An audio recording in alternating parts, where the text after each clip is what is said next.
everybody, in this video what I'm going to do is I'm going to go over some problems to explain your quiz 6 and your quiz 7. Now quiz 6 is going to be a quiz more like quiz 1 in that it's a application in Blackboard where you answer multiple choice questions. I'll go over what those kind of questions look like. Quiz 7 is a more traditional quiz with proofs and translations on it. Let's get into it. Now the way this one's going to work is it's going to ask you questions that look like this. It's going to say, I'm going to give you one sample question out of the 10 that you'll have. Here's one of them. This statement here, squiggle A, arrow, squiggle B, represented as a conjunction. So as an and statement is, or would be, and you've got the following options. And the options in Blackboard will be randomized. All right, we've got these options. Squiggle A, arrow, squiggle B, represented as a conjunction, so as an and statement. Which one of these would it be? Now, I don't want this to be guesswork. Quiz 6 is all questions like this. It'll give you some kind of statement, and it'll say, what would that be as either a conjunction or a conditional or inclusive disjunction? So which one of these is it? So I don't want it to be guesswork. The answer to all these questions is simply to know this stuff. De Morgan's law, material implication, and conjunctive conditionality. So De Morgan's law is if you want to switch from wedges to dots and vice versa. That's what this symbol means. It means you can go either way. Material implication is switching from arrows to wedges and vice versa. And conjunctive conditionality is switching from arrows to dots and vice versa. And all you need to know for these is which negation slots do you flip. So for De Morgan's law, you flip all of them, outside, left, and right. For material implication, you just flip the left one, and for conjunctive conditionality, you flip the outside and the right. So what's going on here? What do we have? We have an arrow, and we want to turn it into a conjunction. That would be an and. So which one of these deals with arrows to ands? This one. So conjunctive conditionality. What do you do if you want to turn an arrow into an and? Coincidentally, also, if you want to turn an and into an arrow. But what do you want to do if you turn an arrow into an and? Switch the symbol and flip the outside and the right negation slots. So let's write it out here. We've got squiggle A, arrow, squiggle B. So what we're going to do is we're going to drop the letters down. They're not going to change. We're switching from an arrow to an and then it tells us what to do. Change the outside and the right negation slots. That's it. The outside is on, so we're going to turn it off. We don't deal with the left one here, so I don't care about it. And then this says also the right one, flip it as well. So the right one is activated, we're going to deactivate it. This is it. This, represented as a conjunction, is this, which means A here is correct. So really, for quiz 6, I kid you not, this is really not a trick when I say this. All you need to know is this. If you can commit this to memory, you're good. This is all you need to know for quiz 6. It will be 10 questions, kind of like this one here. How do you turn this into a this? Now, just to practice, if we wanted to turn this statement into a disjunction, what would we do? So I'm saying let's turn it into a wedge. What would that look like? You're going from an arrow to a wedge. Which one do we use? Material implication. What you do there is you just flip the left. Switch from an arrow to a wedge. So we'll change the symbol, drop the letters down, and it says the only thing when you're changing from an arrow to a wedge or vice versa is just the left. So the outside is on, we're going to keep it on. The left is off, we're going to turn it on. We don't mess with the right, we keep it as it is. So here it is. This as an arrow, squiggle A, arrow, squiggle B, is the same thing as saying, and this is through material implication, squiggle A or squiggle B. Now just to come full circle, let's now do De Morgan's law. Let's turn that wedge into an and. From a wedge to a dot, all you do is you keep the letters, change the symbol, and flip all 3 slots. Now look, here in our wedge, outside, left, and right are on, and we've come full circle. Look, that would be the same thing as A dot B here, where the outside, left, and right are deactivated. Okay, there's the dot, there's the wedge, and there's the arrow for the exact same thing. These are all the same thing. But all you need to know to be able to make those determinations and distinctions is what's in this box here.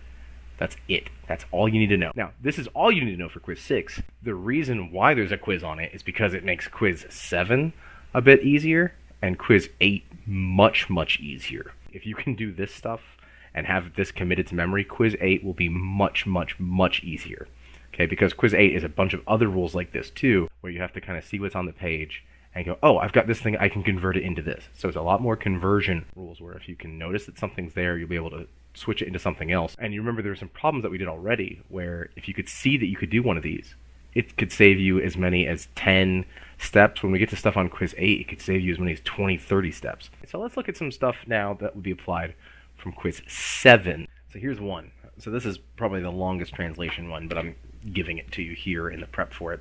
If you have the soul of Sif and have enough souls, comma. Then the giant blacksmith of Anorlando can fashion for you the great sword of Artorias, the cursed great sword of Artorias, or the great shield of Artorias.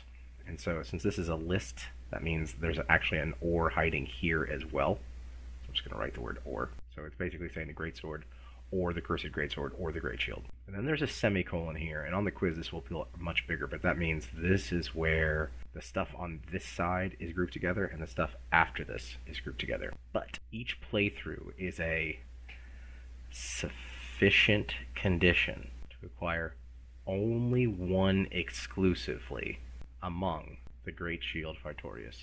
Now, since it said exclusively, that means here this or, this is actually an XOR, and that means, since it's a list, this right here this time is actually an XOR as well. So let's translate this a little bit at a time and see what we get. So the first word I see is if. That means we've got an arrow. What's on the left side of the arrow? You've got the soul of Sif and enough souls, comma. So here's what's on the left side of the arrow. You've got the soul of Sif and enough souls. That's on the left side of the arrow. If you got that, then what's on the right side of the arrow? The giant blacksmith of Anorlando can fashion for you the great sword of Artorias, or the cursed great sword of Artorias, or the great shield of Artorias.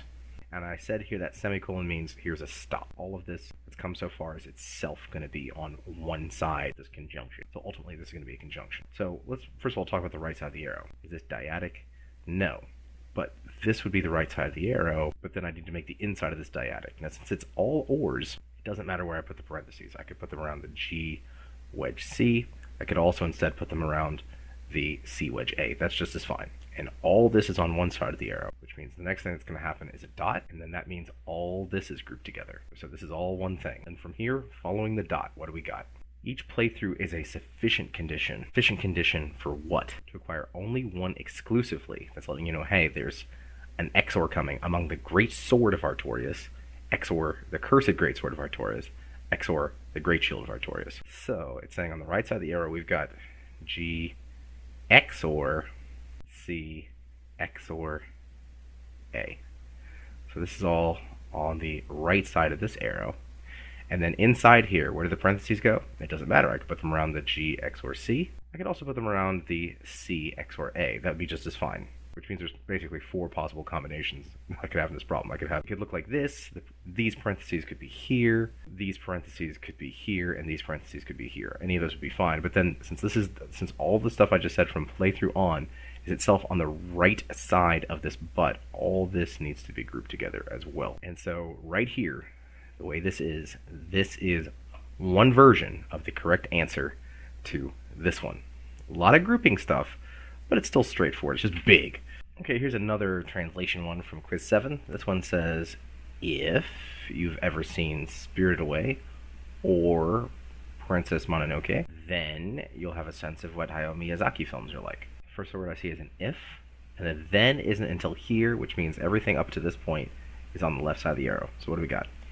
Spirited Away, wedge, Princess Mononoke. I know it's a wedge because it says or, but it doesn't say but, not both. And then there's an arrow. So what's on the right side of the arrow? You'll know what Miyazaki films are like. Alright, so this one's done. So this is what it would be. S, wedge, P, arrow, M. Alright, let's take a look at a translation into a proof. So this is one of 2 that you'll have on Quiz 7. So look, the spice must flow. If Padishah Emperor Shaddam IV is to attempt to remain in power on Khitan, then. So if he's going to remain in power on Khitan, then he must rid himself of House Atreides on Caladan. All of that, because it says moreover, which means there's a separation, and yeah, he totally wants to do that. If, so there's an arrow here, he rids of House Atreides on Caladan, and there's a semicolon there, meaning there's a separation. So that means there's C arrow and then a bunch of other stuff. How much is here? Then he shall send the Atreides to planet Arrakis, and he shall have the Duke killed. Alright, so if he does this thing, semicolon, then these 2 other things. What? He'll send the Atreides to planet Arrakis, and he'll have the Duke killed. Both those things. If the Duke is killed, so there's an arrow, there's a comma, letting you know there's then, House Corno prevails. If the Duke is killed, House Corno prevails. Hence, which means here's what you're solving for, House Corno will prevail or shall be victorious. And it doesn't say but, not both, so it's inclusive. And since there's a separation here, I know this is grouped together. Nevertheless, what does that mean? God, the spice must flow. So these are all the assumptions and the conclusion in place. Let's solve. So first things first. Left side match? No. Right side contrary? No. No double arrows here. Dots. Yeah, we got these. Let's break these down. S arrow C and just S. And out on line 2 for both. And you'll see that actually lines us up very quickly for an arrow out, because now we have a new arrow not in parentheses with its left side match immediately there.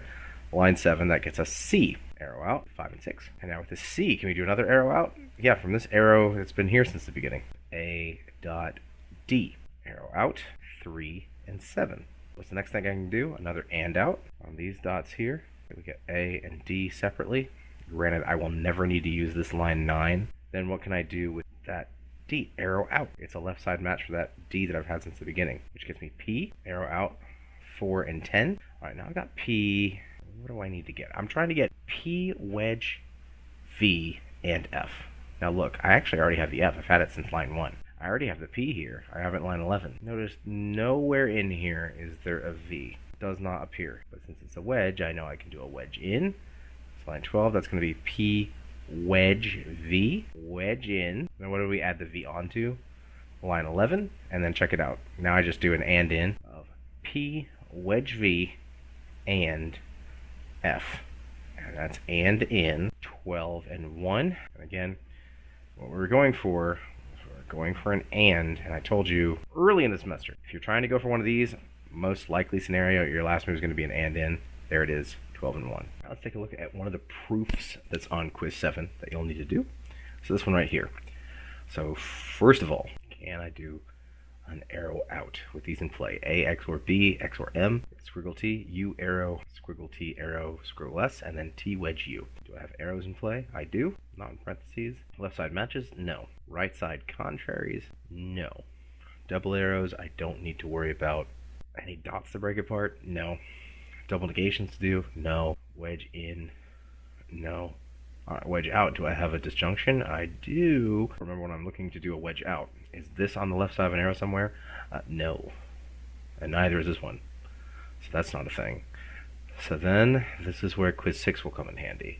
Any of these useful? And what you want to do with these too is see if you can line yourself up to do especially one of these easier things above. Can I make myself an arrow out or a modus tollens? Or an and out or something like that? And what I see here, the most obvious example that I see is line 4 here. I've got T wedge U. I'm looking at this because if you know these well, so remember De Morgan's law, if you want to switch between these two, we switch the outside left and right slots. Material implication, if you want to switch from an arrow to a wedge, you switch this to the left, and conjunctive conditionality, we switch the outside and the right to switch between this one and this one. Well, when I'm looking here at these, I'm considering these, like when I want to turn this into maybe De Morgan's law on it, what would that get me? Squiggle T and squiggle U. I don't want to do that. Material implication, maybe try that on line 4, because it's a wedge. It's pretty simple to get me squiggle T, arrow U, because all you do in that one is just change the left. And look, what that would do if I did it is it would set me up for an arrow out here. So that's the kind of thing you want to look for. Would it do something easy for you? And that would unlock the U. The U would then unlock an arrow out here. So yeah, I'm going to go for that. So this is material implication on line 4. And then now that easily lines me up for an arrow out, which unlocks U, arrow out, 5 and 2. And then that is the left side match here, which is going to unlock this for me. Squiggle T, arrow, squiggle S. That's arrow out, 3 and 6. And look, because I already had that squiggle T in line 2, this here actually is another arrow I can immediately do an arrow out on. What do I get? Squiggle S, because here's the arrow, the left side of squiggle T, I already have a match. So this is arrow out, 7 and 2. And look again, can I do an arrow out? No. I don't have a left side match of this. I don't have any new left side matches. Do I have any right side contraries? So start at the top here. Do I have the contrary of S? Yeah, I literally just got it. So what does that mean I can get? I can get the contrary of this monstrosity over here. What would that look like? It would be all of this with a squiggle in front of it. Let's go ahead and do it because we can. That would be all that's there. A, X or B, X or M, with a squiggle in front of it. Modus tollens, 1 and 8. And That's exactly what my goal is, which means this proof is done. So this is a demonstration of the kind of stuff that you'll see on quiz 7. Okay, so that was this video on going over some stuff for quiz 6 and quiz 7, and that concludes this series for quiz 6 and quiz 7. What I'm going to do in the next series of videos is I'm going to start going over so-called advanced rules of formal logic, or a less intimidating way to refer to them would be just as shortcuts, things that allow us to get things done more quickly, and that will culminate in quiz 8. See you next time.